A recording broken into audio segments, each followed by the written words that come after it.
We are having a Martial Powers Tuesday. I was off from the holiday yesterday here in America, 4th of July. Welcome to those that are new. Give me a hot second here for me to check my signal. Sounds loud and clear. Scoot this over this way. And that volume feels pretty good there. Hey, I'm going to take a few moments here. Like, you can check down my link below. You can see I've got my link to my Twitter. I just posted there in Twitter.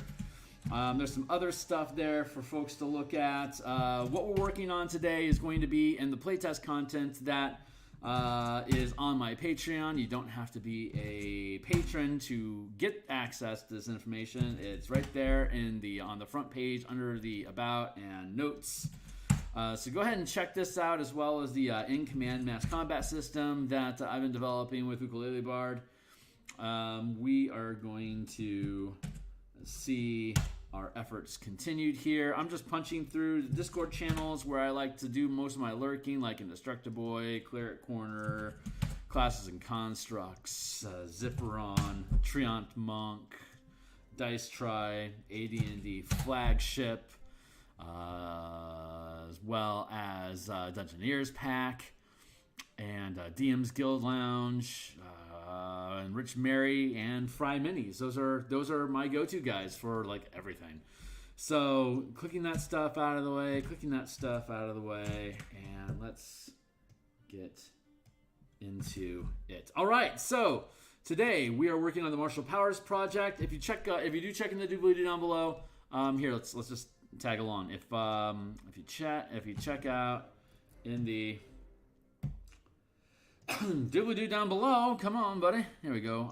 If you check out here, you can see on the Patreon channel, bloop, and then you go down here, and you can see in here, let's see, TTRPG, the in-command system, more stuff down here is the Martial Powers Project. So we are currently here, and if you click on the Martial Powers Project, you can see that takes you to the Martial Powers playtest content, which we have here as well. So what we're going to be doing is we're going to be going through the Artificer today, as we've done in previous streams. We're going to take about an hour here today, and however many subsequent sessions it takes. I'm not in a rush to publish this thing. I'm in a rush to do it right, which means I'm going to have to take my time. So, with that contradiction aside, check out the Patreon. Click on the free link. You can look at all the content that we've been working on so far for the Barbarian. We're working on Artificer today, the Fighter, the Paladin, Barbarian, Fighter, Rogue, Paladin, Ranger. We're doing Artificer. We'll have Warlock put in here as well, and we'll eventually get to Monk.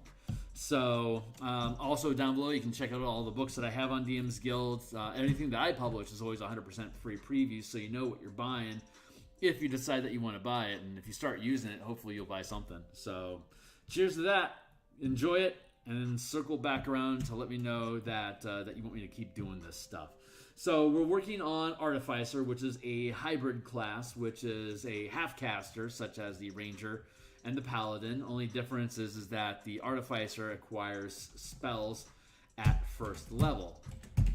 So what we're going to do. So we've already discussed before that when we're dealing with martial powers, that the DM has the option to utilize the spell casting spell point system that is inherent to the spell casting class, such as the Ranger or the Paladin, that are half casters that start accumulating mana at second level and can gain spells and start casting at second level. It's up to the DM to decide if you're going to do that 2, 5, 9, 13, 17, 5-level progression, or if you want to swap it over to the Martial Powers progression, which is 2, 6, 10, 14, 18. And then on top of that, the DM can choose, do I want you to only use martial powers, or am I going to allow you to freely pick between both powers and your spellcasting selection? Most spellcasters, until Tasha's, half casters have pretty much had around 50, 55 some odd spells that are on their spell list total. Now that we see that the paladin also gets an extra 10 kicked in from whichever oath they choose, and we're now seeing consistency from from Tasha's that ranger also gets a 10 spell list kicker from the subclass that they pick. So you technically have up to a selection of 60 some odd spells. And then there was also a toss in from Tasha's that I think Rangers picked up like an extra 14 Druid spells, and I think the Paladin picked up like another 10 Cleric spells. So that's technically now putting them like around 75 spells to choose from, which is of course in comparison to like the 150 some odd that the Druid gets. Let's just go ahead and take a quick look here at the expanded spell list. In the link down below, the books that I was showing off at the beginning of the section, you get this spreadsheet when you download the bundle. This comes with it, and you can see that we have all these different breakdowns of all spells versus just the spells that are in the player's handbook. And then we got like Ravnica spells and Strixhaven spells. Here's the Artificer spell list as it stands currently. And this color mana system is breaking down what color each spell is, but that you don't need to use color mana for martial powers. It assumes generic mana, kind of like key or like sorcery points are generic. There is a color devotion system as well as an elemental devotion system, which we will dive in further as we get towards the end of the project. But we can see cleric. Jeez, how many spells does a base cleric have? 9. Yeah, 125 base spells to a cleric, and then they get their extra 10 spells that they get from their domain. So they're kicking like around 135. Let's look at the druid. Has about 160-ish. It's more like 156 because I got a space between each level. Boy, there's just not a lot of spells going for these dudes in there. Is that the full array? Yeah. It's like Fizban's Tome of Dragons is here as well. So yeah, this is their full pull. I got the Shadow Monk, the Soul, the Sun Soul. We're looking at Paladin here. Yeah, 57 spells plus the 10 that you get from the oath that you choose. Plus I think like the extra 10 that you got from Tasha's as a cleric kicker list. So these guys are like around 80, 90 spells so far. Yeah. Hey, Chronic. Yeah, that's right. This is just the spreadsheet that I include with the color mana stuff that I do. This is the bundle. The link is down below. But all these books here are 100% free preview. You can look at all of them. But if you download it, like you get some of this, like you get a rudimentary spell list in Knights and Tricksters as well as core mechanics. But if you download either one of those, you get this much deeper dive spell list of all these different class features and stuff. So like this is from the Elemental Key book. That's part of that bundle. And you can see that we're breaking them down. There's both Elemental Devotion as well as a limited color palette of spells that the Way of the Four Elements can choose, because it's like a nature sort of themed elemental monk. So it is intentionally has a limited color palette to blue, red, and green.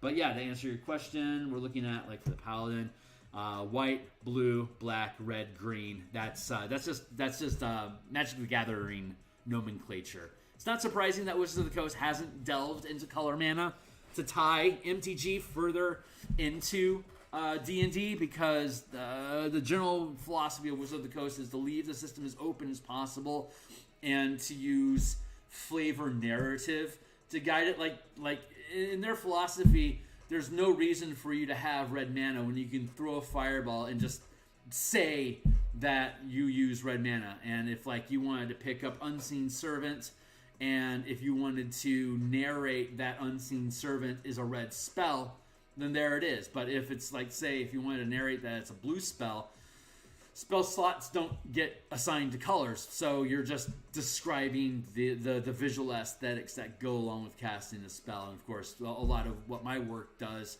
is it takes the distinctness of different narratives and aesthetics, and then create mechanics to help reinforce and lock that flavor and narrative into actual mechanical representation, which often in spellcasting actually does this subtle limitation on, well, if I'm out of red mana, I can't throw any more fireballs. So for full casters in particular, it kind of builds this paradigm around, well, I can cast any spell I want, but I need to make sure I'm putting my mana into it, or I'm having to spend a stupid amount of time and money researching spells so they can be this color that I want, so that I can manage my color pool. Or I can just focus on one color mana and then just choose which spells. Like there's a ton of white magic in Paladins that just kind of makes sense narratively. So it's no coincidence that the Paladin cards in Magic the Gathering are white magic cards. So that's the sort of thing. But the point that I was trying to make initially here was that Artificers in general have the same loadout as other half casters have. I bet it's going to end up like around 60 some odd spells. So it is. Oh my lord, is that accurate? Are you sitting on 100 spells? Oh, that's right, because they have cantrips. They got a crap ton of cantrips. They got 25 cantrips, and if they didn't have those, then this would be at 75 spells like I expected. But Artificers get cantrips, so cheers. So how is this all relevant? If we are looking at the Martial Powers project, and that is our intention today, of looking at Artificers, bloop, the way that hybrids typically work here is that you get 4 mana per day, right? And well, if you are an Artificer, you get 2 spells, first level spells per day. So what we would just cheekily do is drop this guy into here, which is going to then be... How do I... Come on, Doug. Give me the... Give me the thing to let me center the damn thing. Thank you. All right, so this is how, and then we'll put an asterisk here. We can come down here. Class level, max rank, class channel martial levels, martial hybrid points, the amount of mana, paladin and rangers, the amount of mana, artificers, paladins, and rangers have. Must be consistent here. Fighters, rogues, barbarians have at the listed level, regaining on a long rest. And then we use the asterisk here, which is, let me get this thing down smaller. So, how you doing, Chronic?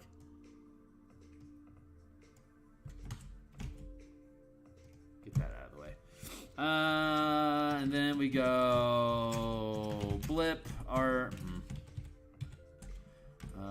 Artificers gain mana at gain spellcasting at first level, while paladins and rangers gain at second.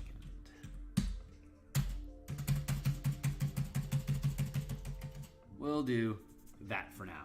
Okay, so let's see. We're looking at Artificers. I'm actually going to drop into my heavy dock to go over all the everything that I have, so we can start picking at Artificers specifically.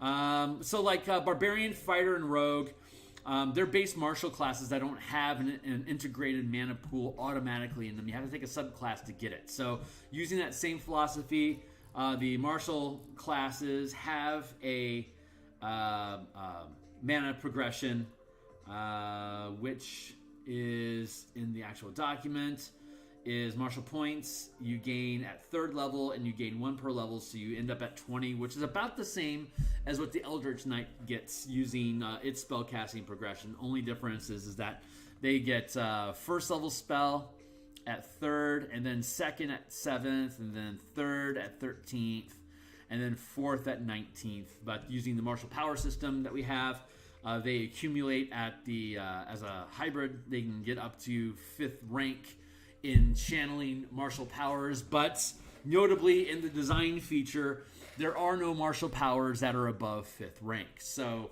you can have at most 4th rank powers, but you can channel up to 5 ranks of power, which basically means that upcasting is built into the game, while still respecting DMs that want to allow martial powers to be selected instead of spells if you want to keep the spell casting paradigm and just use martial powers to supplement or create more diversity in what different classes can do. Like, for example, you could allow a fighter to have access to all 5 disciplines of power, while you could limit a barbarian to only strikes and sustain powers, while conversely you could limit the rogue to exploits and reactions.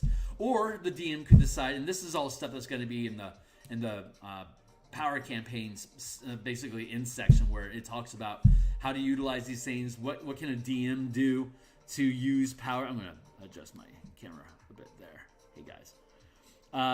Yeah, so like you could decide that there's 5 disciplines, but if you're going to use spellcasting, you have to limit yourself to 2 disciplines. So like you could choose, say, strikes and maneuvers, or you could go with exploits and sustained, or reactions and maneuvers. It's up to you how you want to diversify those things. I assume that every class will have access to all disciplines, and so the full gamut of capabilities are here, and that it's powers first. With DM permission, you can then acquire spells instead of powers at the 2, 6, 10, 14, 18 progression. An Eldritch Knight would still be limited, and Arcane Trickster would still be limited to accessing 4th level spells because they're built differently. They scale differently. I'm content with that paradigm. Them coexisting, they just don't interact. So you can certainly do that if you want, but I would. I think, I don't know, if I were to run a campaign, like if I were to run another 1 to 20 campaign starting now, and everyone on the team were to use a class that had martial powers, I think I would have the martial classes of Barbarian, Rogue, and Fighter. I think I would have them only use martial powers, while I would allow the hybrids to mix freely between spells and powers. So that, I mean, there's 113 powers in here, so there's a truck ton of them. This would allow the martial casters to have 113 options. It would allow the hybrid classes to have their 75 spells plus 113 powers. That kicks them up to just about 200, plus the Artificer has cantrips, of course, on top of that. So that's kind of the progression that we're looking at. But I'm going to drop over. I'm not going to drop this directly into the Artificer, directly into the playtest content right off the cuff. As you can see here, like in the master document that we have here, I'm already starting to develop monks, which we'll talk about at some point. But right now, we're just going to go down to the end of all of the Ranger reworks that we had done on the previous sessions. And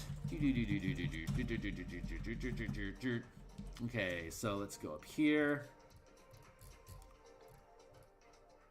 Oof, the shenanigans are real today, yo. Martial powers, and then class features. So I can just grab all this. And once I'm happy with how all this stuff sits, and I may come back on another stream and just churn on this stuff, but I could also do it in some of my downtime. The In Command book that I've been working on with Ukulele Bard is getting tragically close to done. And the Eberron adventure that I've been building with Andy Oldgoat, that is also incredibly close to done. I'm expecting the adventure to be done probably by the end of this month and handed off to Stuart for us to start editing there, which then frees up space on my plate for me to do more map work and interior illustrations and cover work for the Eberron adventure that you can see Crystals of Mabar down in my playlist below. And we'll be on Friday continuing the Descent into Avernus conversion for use with In Command, but the task, guild, and kingdom system is on, it's like last couple pages before that's going to get dropped down into the playtest content as well. So I got a lot of stuff that's been pushing on my plate that's going to come off my plate for design work. But as soon as it comes off my plate for design, then it goes into holding pattern for layouts and artwork. So this is the first. This is the This year is the first year that I've built something from scratch all the way through to publishing as a YouTube stream project. And of course, since all my stuff is free anyway, and I don't publish the final work online anywhere other than DMsGuild for people to purchase, but the playtest stuff is, rough and janky and needs corrections. It certainly isn't the last work. But once the playtesting is finished and we go into final text and layouts, that's when I pull the project off of playtesting, conceal it, and then start providing updates on the artwork and the layouts and the progression of the project from there. But everyone here, you're all in the front door, and these streams will remain so you can see how the project evolves over time, which I am ridiculously excited about. But Artificer class, and then martial powers, mana, channeling, Artificer variant. When you're second level, when you gain first level as an Artificer, you choose the channeling class feature instead of the spellcasting class feature. Starting at first level, you gain the channeling class feature. You can choose either strength, dex, or intelligence. Artificer, of course, is defaults to intelligence, but these are martial classes like the armor, the artillerist, various other classes that we can come up with on our own. But there was a cool supplement on DMsGuild that had an Artificer for each of the guilds on Ravnica. That was a project that I was considering doing, but these other things became more important, so I'll just defer to that. Check out Artificers of Ravnica.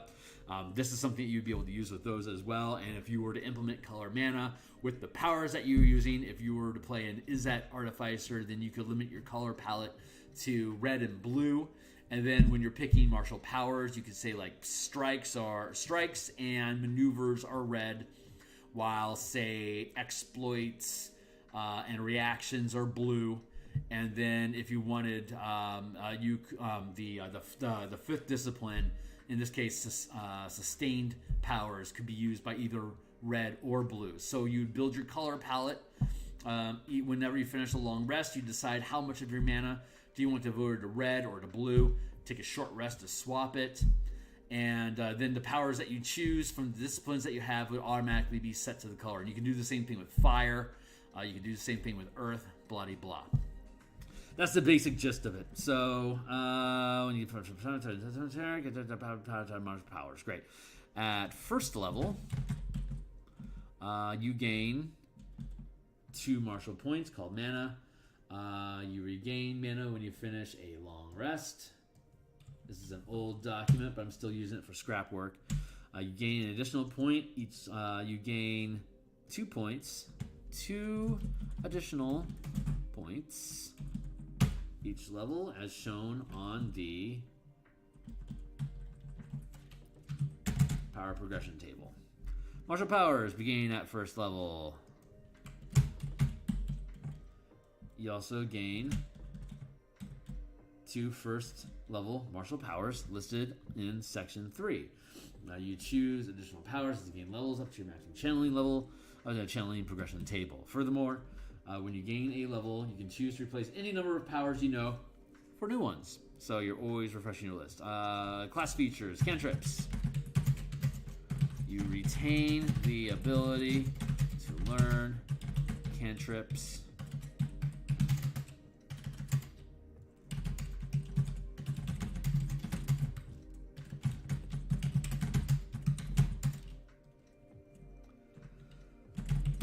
Something like that. So yeah, what we're going to do now is we are going to focus on infuse items. Let's look at magic tinkering real quick. Object, blah blah blah. Chosen property list. You can bestow magic from there. Okay, cool. So cantrips, blah. Prepared casting spells if allowed. Okay, and yeah, important. Martial powers aren't learned; they are known, but you can swap all of them when you gain a level. So even though you're stuck with whatever you choose at level 1, as soon as you gain second level, you can swap out all the ones that you know. And referring back to top side table, here's your progression for total powers. I'll put asterisk. Get out of here, scallywag.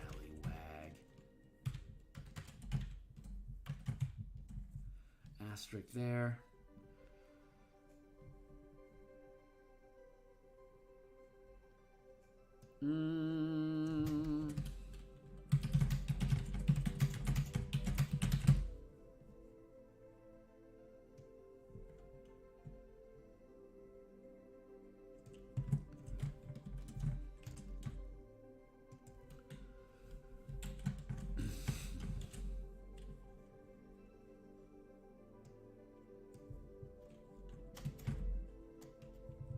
Gain 2 powers starting at first level, and otherwise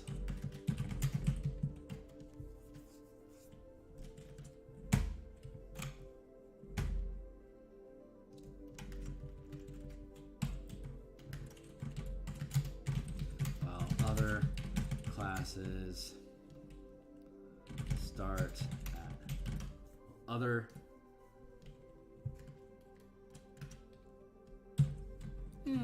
That's probably not all I need to comment about it at the moment.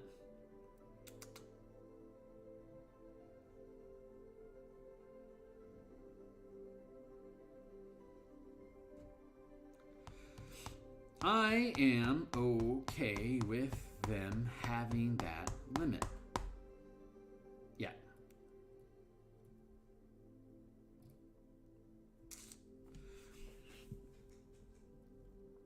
Three, 4, 5, 6, 7, 8, 9, 10, 11, 12, 13, 14, 15, 16, 17. I could do that.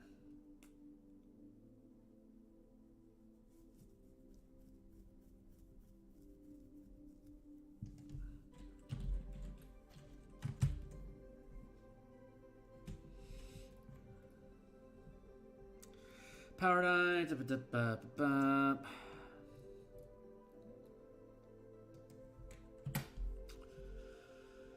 Huh. Well, that might be a cheeky way of doing it.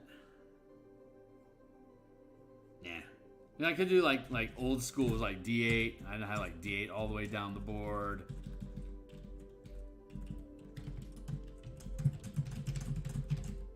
Oh, that should actually be D6.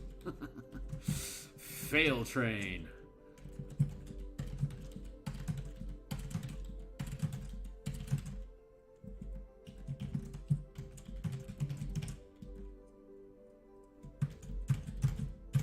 And then it becomes a D8 at 18th, 19th, 20th level. 2, 2, 3, 3, 4, 4, 4, 7, 10, 13. There you go.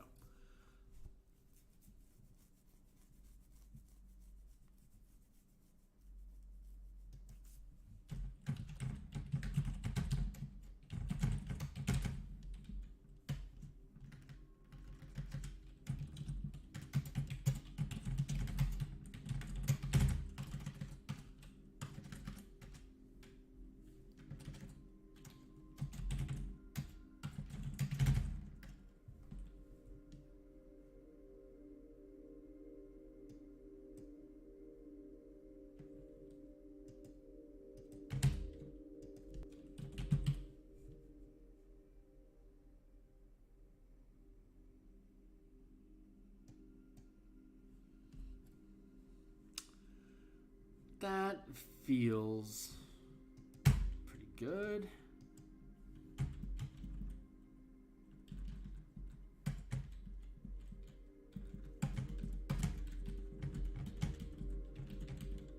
Yep. There you go.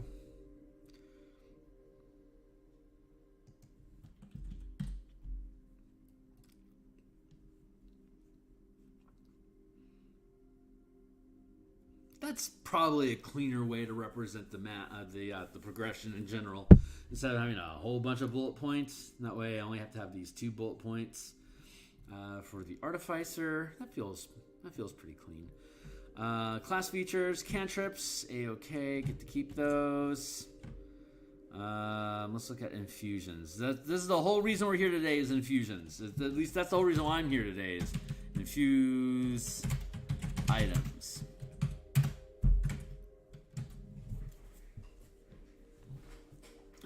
Let's better set a timer on this dog.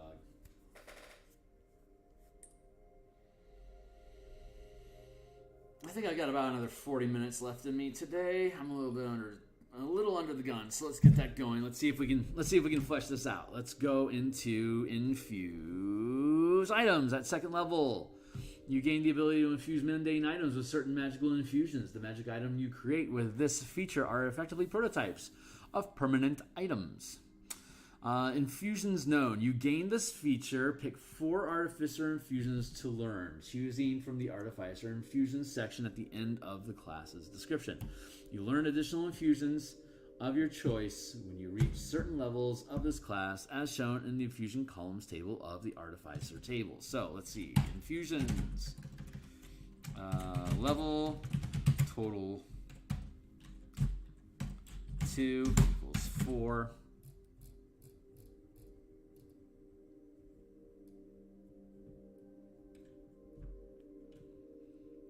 6 equals 3.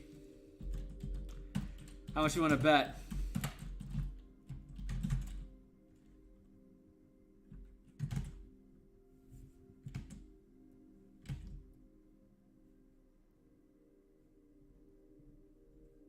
Four, 2, 6, 3. So that's going to be what was that? Known.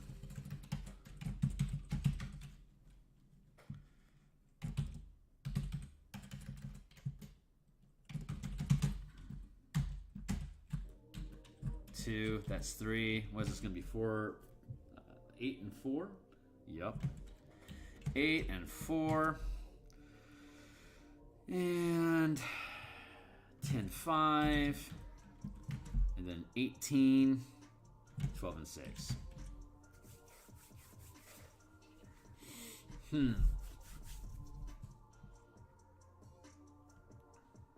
That's a lot.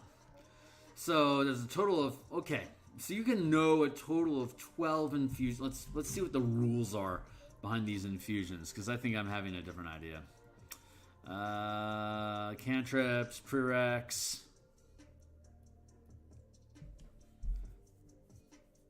You can learn additional infusions of your choice when you reach certain levels in this class, as shown in the infusions table column, blah, blah. Whenever you gain a level in this class, you can replace one of the Artificer infusions you learned with a new one. Okay, that sticks. Infusing an item. Whenever you finish a long rest, you can touch a non-magical item, imbue it with one of your Artificer infusions, turning it into a magic item. An infusion works on only certain kinds of objects as specified in the blah-de-blah. Your infusions remain an item indefinitely. When you die, the infusion vanishes after a number of days have passed equal to your int mod. Infusions also vanish. You can infuse more than one magic item. At the end of your long rest, the maximum number of objects appears in the infused table column of the table. You must touch each object, and each of your infusions can only be in one object at a time. Moreover, no object can bear more than one of your infusions at a time. If you try to exceed your maximum number of infusions, the oldest infusion immediately ends, and the new infusion applies instead. If an infusion ends on an item that contains other things like bags of holding, its contents harmlessly appear in and around its space. All right then. So that's pretty straightforward.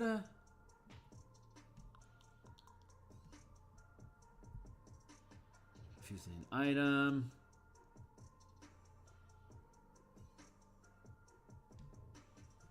Artificer infusions. An artificer and fusion are extraordinary processes that rapidly turn a non-magical object into a magical item. The description of each of the following infusions details the type of object that can receive it, along with whether the resulting magic item requires attunement. The description of each of the following infusions details the type of object that can receive it, along with whether the resulting magic item requires attunement. Some infusions specify a minimum artificer level. You can't learn such an infusion until you are at least that level. Unless an infusion description says otherwise, you can't learn an infusion more than once. Let's go down to where I want to be is in the replicate magic item. Using this infusion, you replicate a particular magic item. You can learn this infusion multiple times. Each time you do so, choose a magic item that you can make with it, picking from the replicatable table. Let's see. Second level infusion, alchemy jug. You're going to show me this thing. Right click equals uncommon. Are these all uncommon items? Wand of Secrets. Uncommon.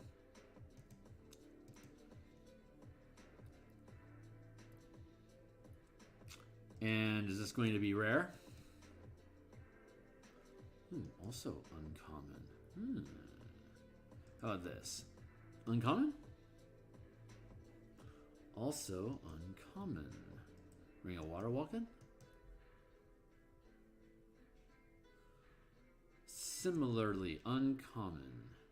Let's go to 10th level. I'm guessing these are rare.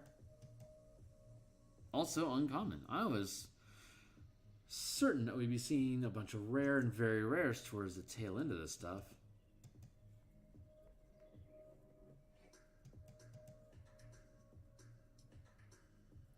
10th level though, huh? Helmet Telepathy. Interesting that these are all uncommon. 14th level. How about a Belted Hill Giant Strength? That is a rare item. What about, is there something at 18th level? Ooh, wow, it caps at 14th? Is that true? Huh. 6th level.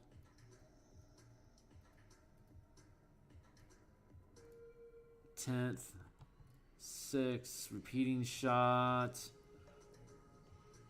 6th.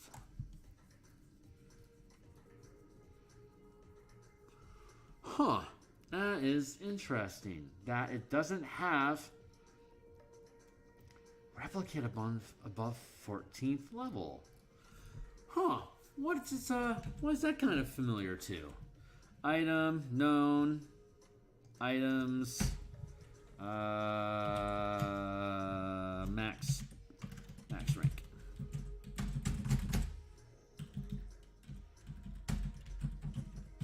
It doesn't go past here, does it? So we could just as easily hook up.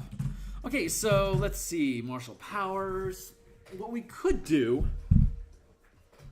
instead of granting artificers just carte blanche access to them as class features, it could instead be that you still gain spell casting as an artificer, but you can use infusions to learn martial powers. So how would that work? It would be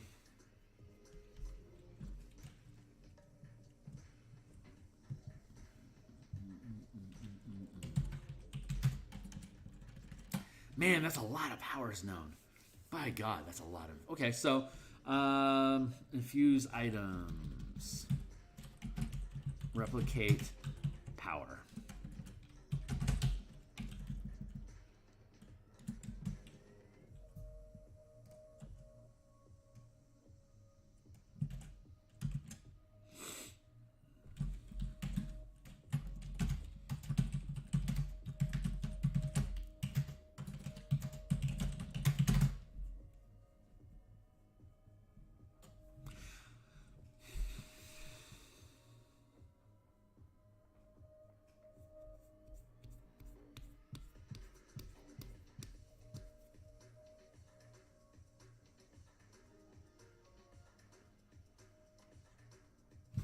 Okay, when choosing infusions, instead of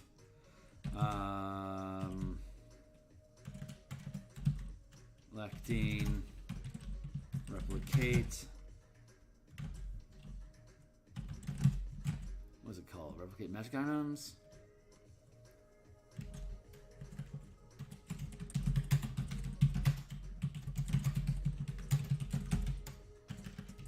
And choose. You can instead choose to replicate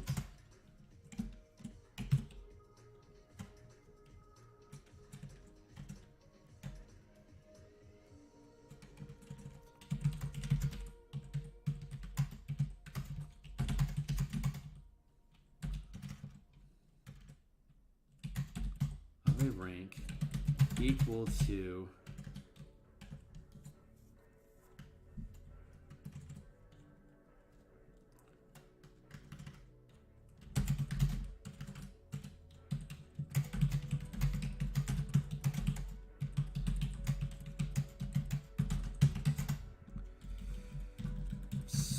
this can remain the same, that remains the same, max rank.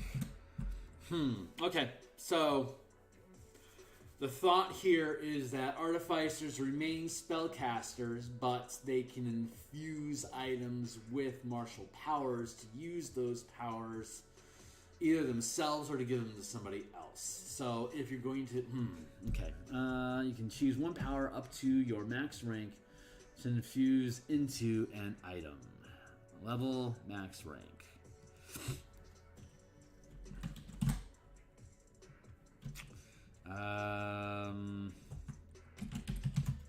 Each item can hold one infused power.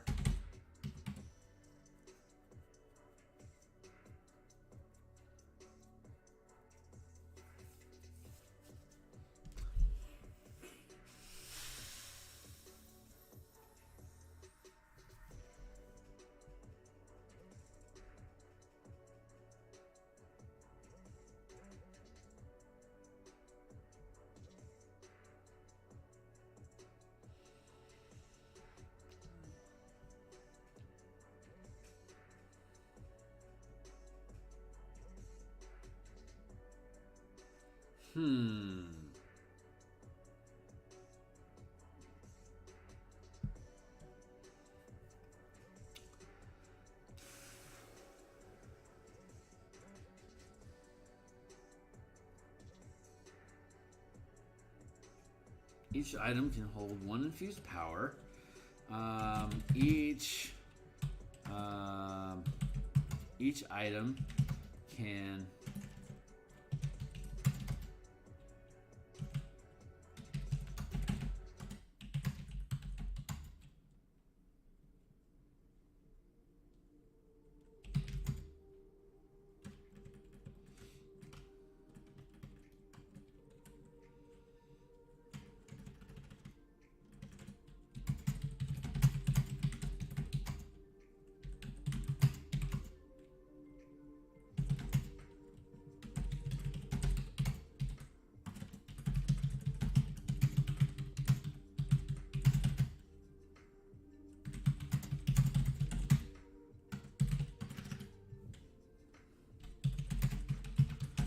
for example, a second level Artificer with a PB +2 can create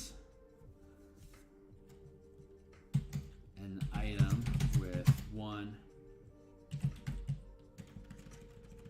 Create a second rank power. Create an item. Create an item infused with a second rank power, which holds one, which can be used once.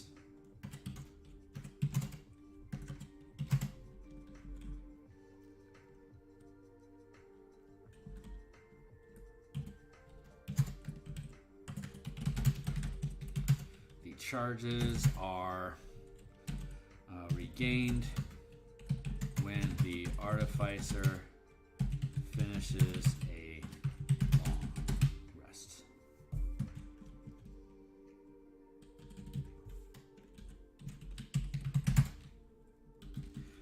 For example, a second level Artificer with a PP +2 can create an item infused with a first rank power, which can be used once.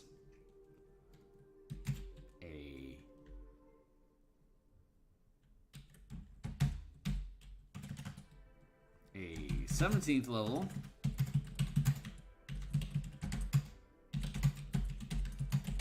that creates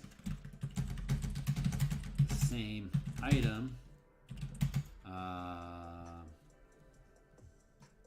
can have up to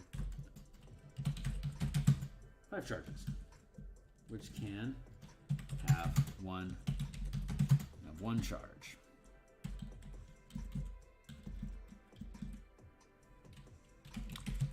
Each charge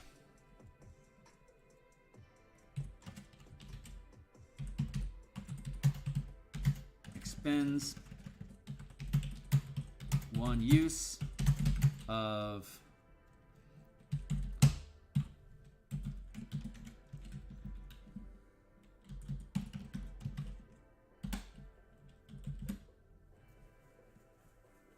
okay, let's see.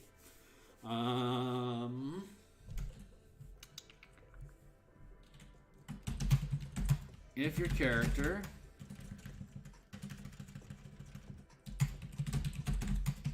has martial mana,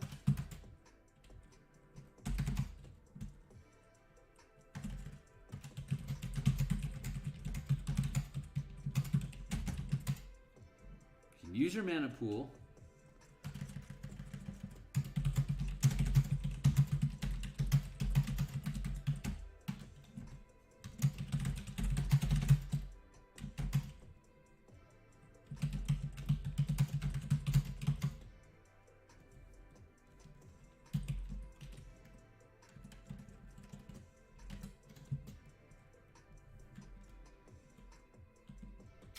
a character that has channeling levels when using a power item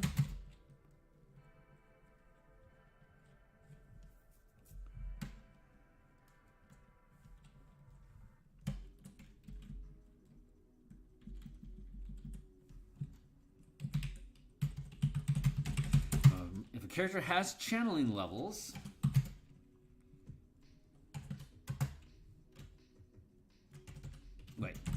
a character with channeling levels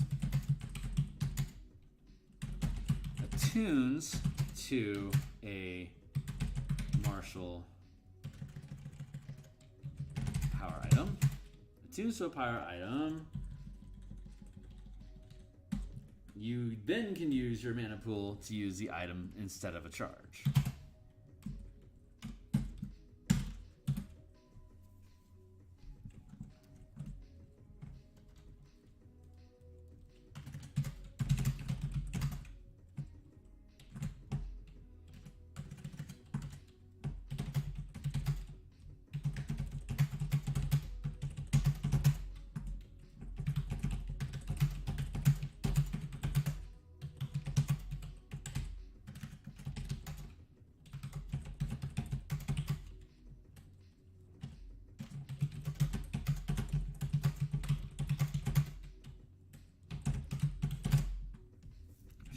Or stacking effects using the power infused in the item. So what's the quick skinny on this? Okay, so for example, if you are a second level Artificer, you could choose to martial powers. Let's go down here. List of martial powers, exploits, adept craftsman. You could create a set of tools that when you use those tools while making an ability check, you can add 1 power die per mana channel. And the power die would be a D6.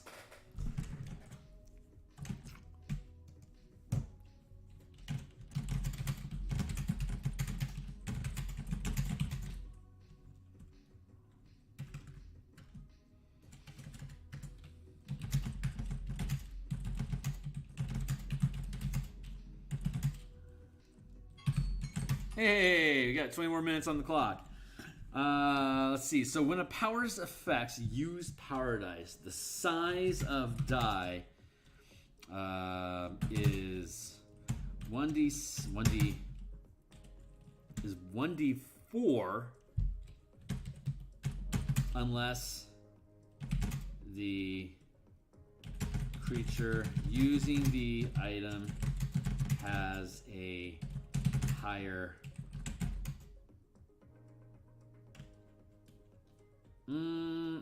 when a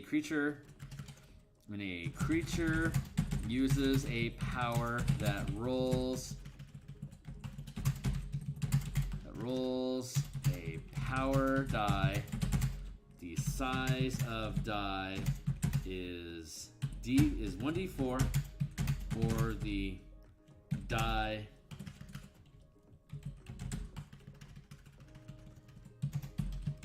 unless the creature has channeling levels and is attuned to the item. It can then use its own power die size instead. Period. I'm certain that whoever I hire to clean this up the writing, the editing, will have a better way of saying. But basically, and this goes for the Artificer as well. If we're going to default that the Artificer does not have access to martial powers, I love that idea. I am a mana enthusiast, so the idea of an Artificer having access to this mana progression in general is pretty copacetic to me. But you know what? I think I'm going to... Yeah, I'm going to be real cheeky here. And just take that away. Just take that away.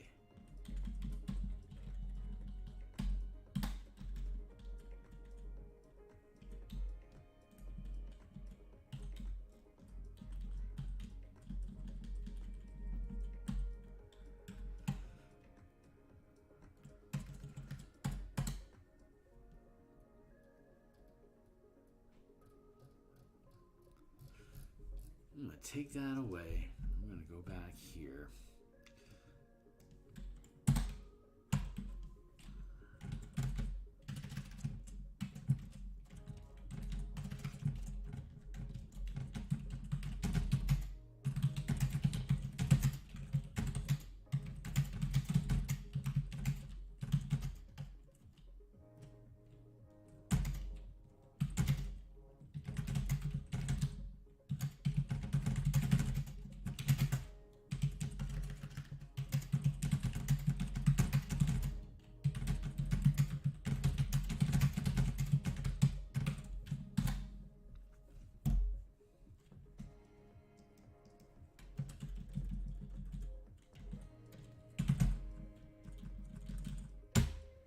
Yeah, I'm good with that. I'm good with the Artificer not actually being able to channel powers, but instead being able to create items that have powers and that they can then distribute to people that do have powers to supplement and increase their pool. Of course, there will be an option that allows Artificers to...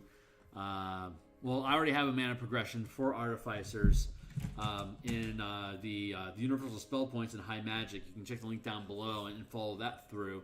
It'll take you to the USP, and you can see that 100% free preview.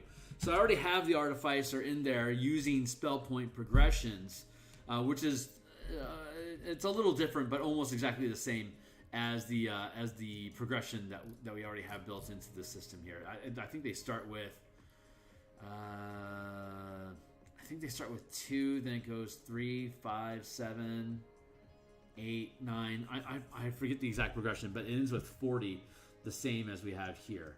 So I guess it's kind of 6 or half dozen. Take it either way, but I think we have it starting off with 2.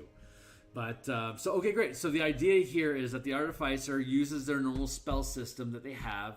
You can use mana if you want, but even if you don't want to use mana, you just want to use spell slots for your Artificer, you can create these items of power that, again, has charges that are limited. And you could...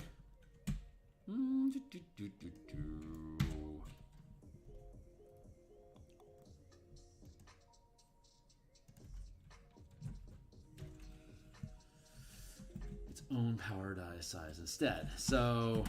yeah, if you create this item, you hand it to somebody who knows what they're doing with martial powers, and they can use their own, if they attune to the item, they can use their own power die, and they consider the item to be adding the power to their known powers so that they can channel them in tandem with any other martial powers that they have and just integrate it into their mana pool.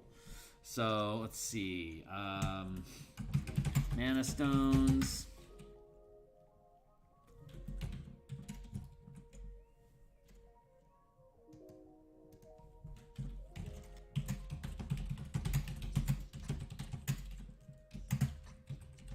power generator can craft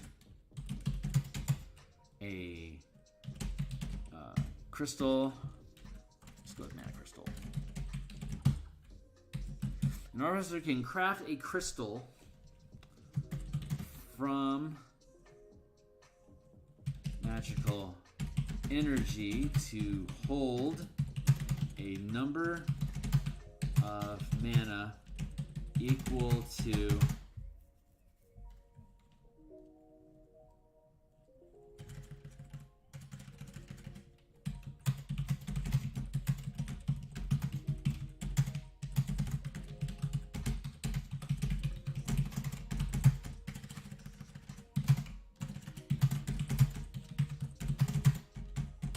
a 14th level Artificer can craft a mana crystal that holds up to 4 mana.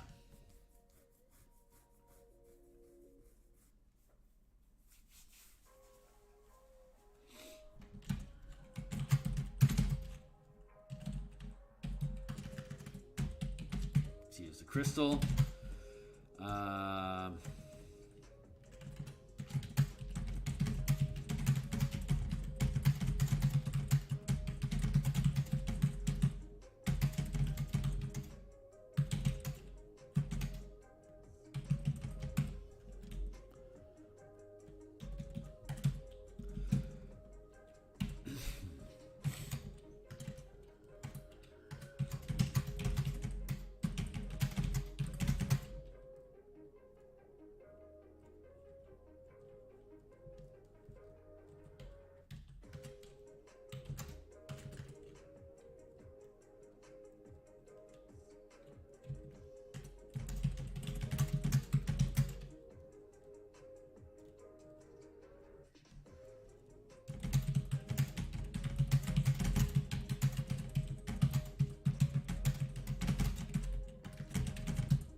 Period.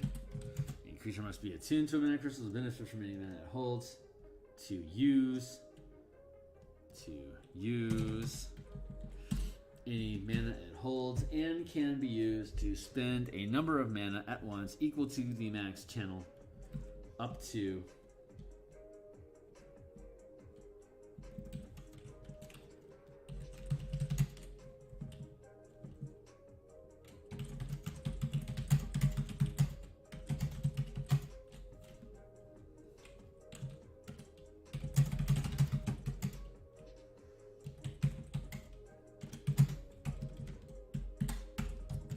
For example, a 14th level Artificer, we'll do that. Here, there. For example, a 14th level Artificer can create a mana crystal that holds up to 4 mana. Which can provide a single, which can channel one mana, 2.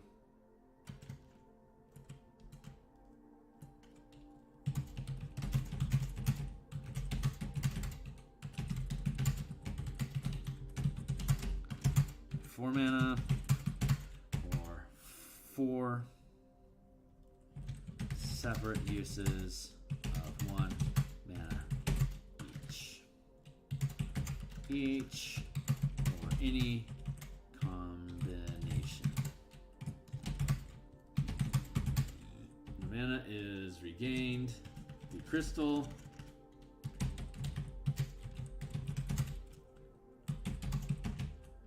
mana.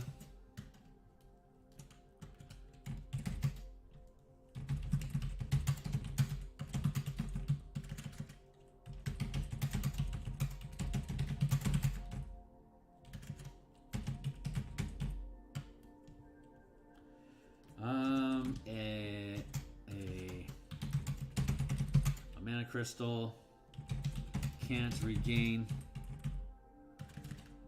any lost mana.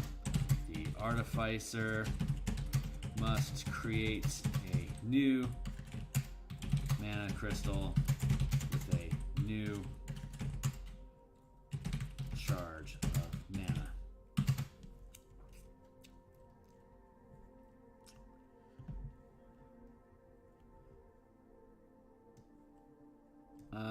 Once charges are expended, they can't be regained. An Artificer must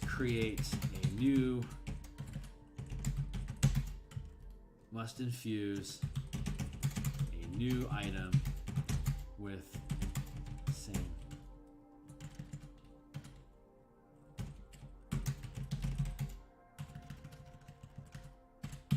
There.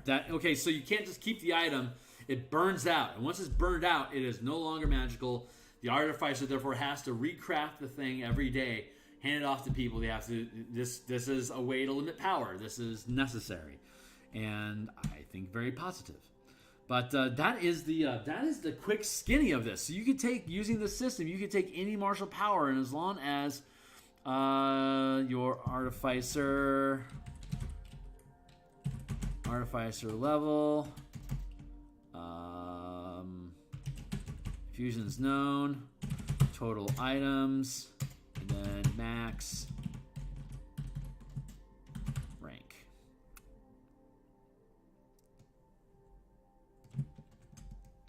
There, so that eliminates all the business about Artificer variant. And that's all we technically need to do with it. I'm not wholly satisfied with that. That's the gist of it. Now, we can debate whether or not Artificers should be allowed to swap out their spell casting for martial powers and to have a cast progression like we were just discussing for them out of the box, or if that is a variant. And I am thinking that is a variant rule that we would implement. I am doing the same for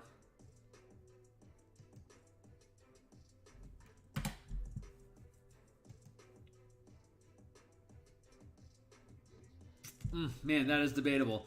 I like the idea of doing that. I just don't know if I'm actually going to implement it or not.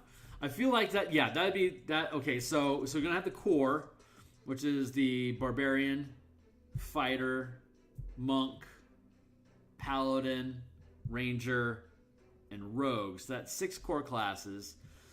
We already know that we have the infusions for Artificer, and we can opt into them learning powers instead of spell casting.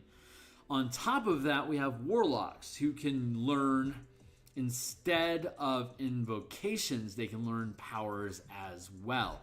But they don't gain them at full caster progression. They gain them at hybrid progression. We could even, which is level 2, and then level 6. Level 2, level 6, level 10, 14, and then by level 18, they can learn 5th rank powers as invocations that they then have to spend. If you're using slots, you would then use a spell slot at your top level of infusion. But what I would recommend that you do is go use Spell Point Warlocks, which gives you 20 mana, 1 mana per level up to 20th level, and of course you regain it on a short rest. And then you can either go with Mystic Arcanum is just a spell slot that you can spend 1 per day of 6th, 7th, 8th, and then finally 9th. Or you could really lean into the spell points and go with 30 mana up through 20th level to be spent on Mystic Arcanum. And then you have your 20 points of spell points that you gain as Pact Mana, which you gain on a short rest. When using the Spell Point Warlocks, then you would only be able to spend Pact Mana, short rest mana, on your invocations for martial powers. And this would curb the outrageous scaling that the Eldritch Smite gains over Paladin. It would put them in league with the Paladin. It would allow them to acquire strikes if they take the Pact of the Blade. We could even do something cheeky, like if you want Pact of the Chain, like if you want to learn exploits, you can only learn those by taking Pact of the Chain. Pact of the Tome, maybe. Actually, Pact of the Tome would probably make the most sense as exploits. And then if you want to learn, say, maneuvers, you would have to take Pact of the Chain. Maybe we do that. I don't think so. Right now, all we really have is Pact of the Blade for learning strikes. And that's specifically it. Though, we could allow you to learn any... you could learn any martial powers using invocations, but if you want to learn strikes, you have to have Pact of the Blade. The Pacts and Patrons of Ravnica that I put out just has a very simple invocation that you can learn additional pacts instead of an invocation. And then we added 5 additional pacts based on color: Pact of the Shield, Pact of the Cauldron, Pact of the Cloak, Pact of the Lantern. And what was the other one? Shield, Cloak, Lantern, Cauldron.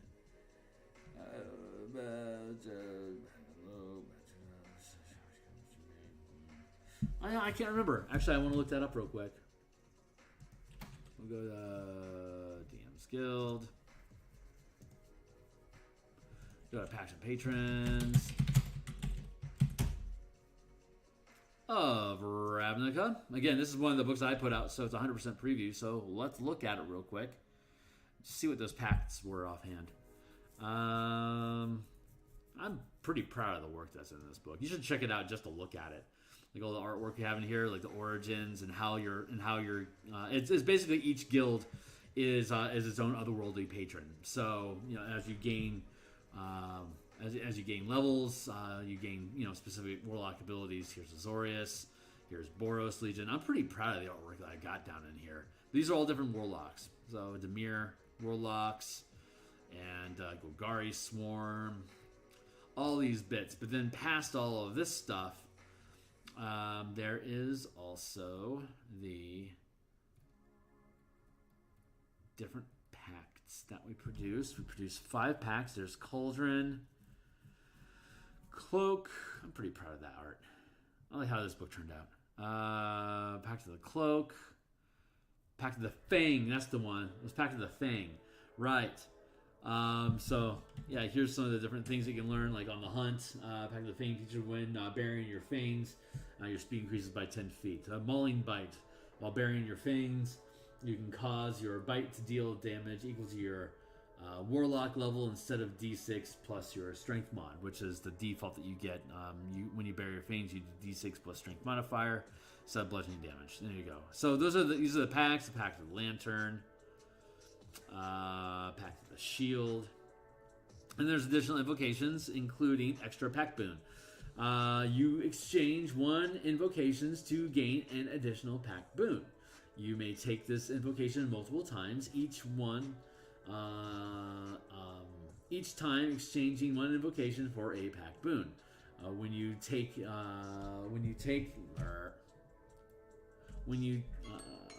it again, you can also exchange a pack boon for an invocation. There we go. Done. If you exchange a pack boon for any invocations, you must also exchange any invocations you currently have that require the exchange pack boon for new invocations. So you can learn multiple invocations, and we could then key each invocation to a specific type of power. So you have to spend invocations to pick up the pact, and then the pact allows you to pick up invocations. That may be a solution that we go with, but for now, we've just been dealing with infusions. That's pretty quick and skinny, easy use to go. I'm happy with that. Next Monday when we come in, we are going to do a deeper dive to see if there are any of the specialists, any of the other class features, and the specialist options to see if we should curve this more into being martial powers centric instead of spellcasting centric. The Artificer already gets a crap ton of power, and a lot of that power comes from spell flexibility, from the infusions, plus just the amount of ramping that specialists grant from the subclass features. So I'm pretty happy with it defaulting to them just being out of the box as is, and then you have these infusions as we just walked through. But I think I'm also going to look at both the Warlock and the Artificer having optional power progressions. And if, like, for example, if we went with Warlock having martial powers instead of spells, then we could slow it to a half casting progression like the Paladin and the Ranger, but still allow it to have potentially still allow it to have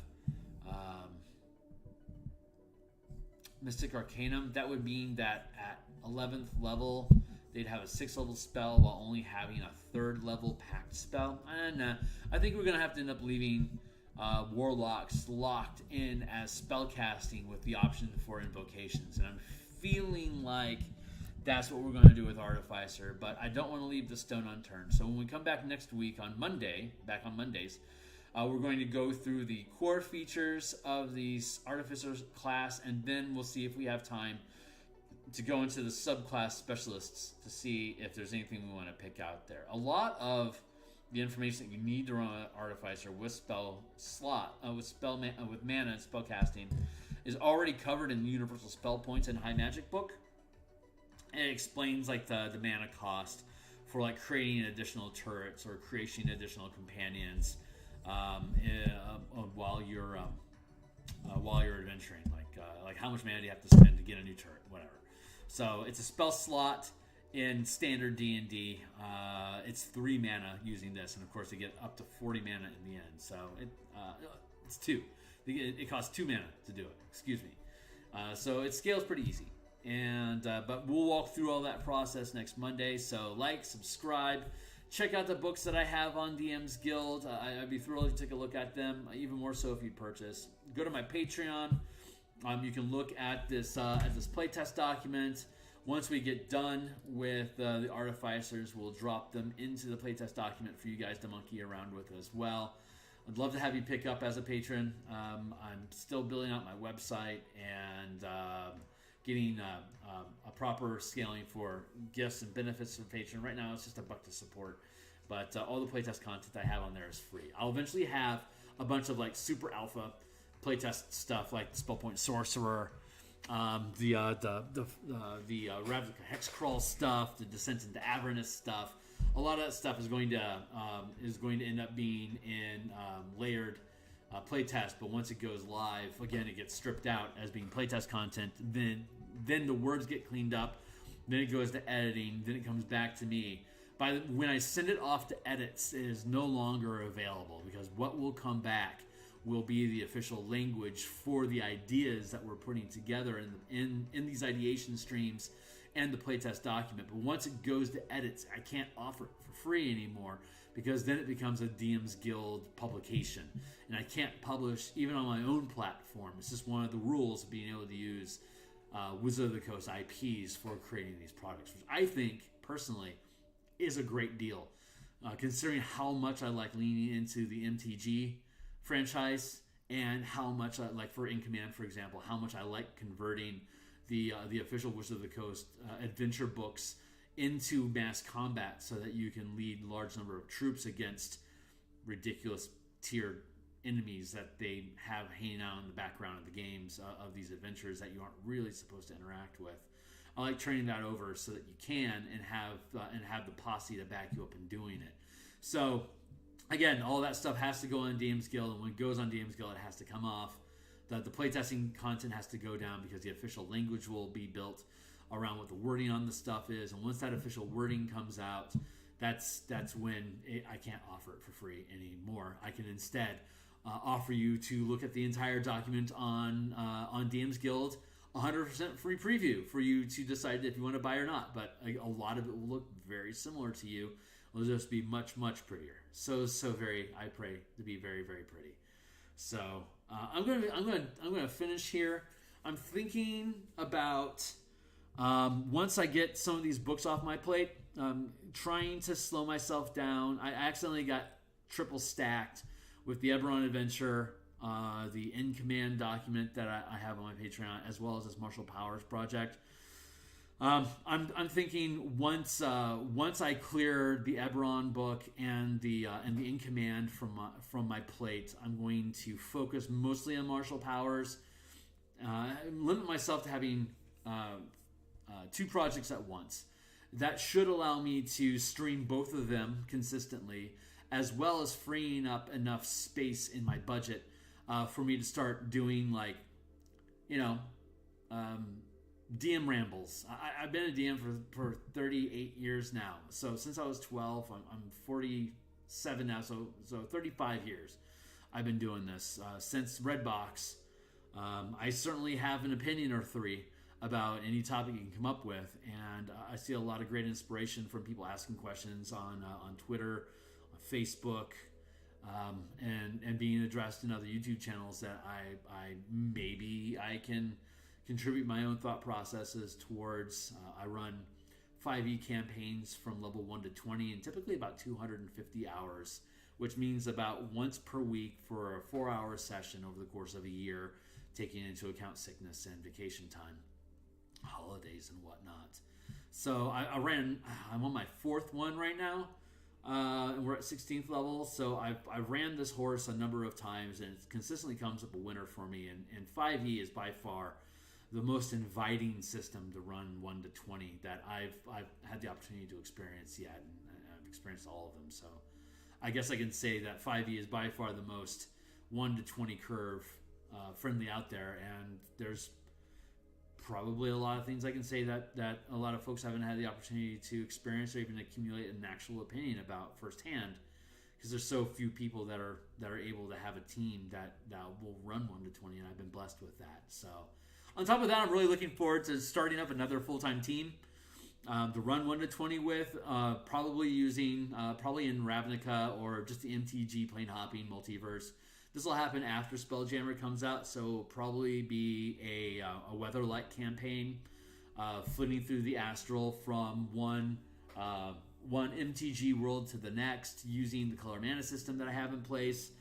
I'm hoping that this means that the Martial Powers book will be in place, but we'll see how things shake out. I got a lot on my plate. I'm really looking forward to this ramping up to something I can do full-time into retirement, so I can spend my time just BSing with friends about how cool D&D is and coming up with really neat tools like this to help improve your game. So I'm done rambling. I'm going to let you go. I'm really glad to be back after the holiday weekend. I love doing this stuff. So like, subscribe, share, drop a comment, razz me if you need. I appreciate the scruffings, but I really appreciate the time and energy that you would put into reaching out and saying hey. So looking forward to seeing you guys on the other side, and we'll see you then. This Friday, more Descent into Avernus, more Infernal War Machine conversion. I think I've gotten to a place where I'm happy with where we can convert vehicles and just make them. So we should be able to flesh that out this Friday, and then continue on to building out the scab, Siege of the Scab. So thanks, Chronic. Good seeing you here, man. I'm outie. Boy.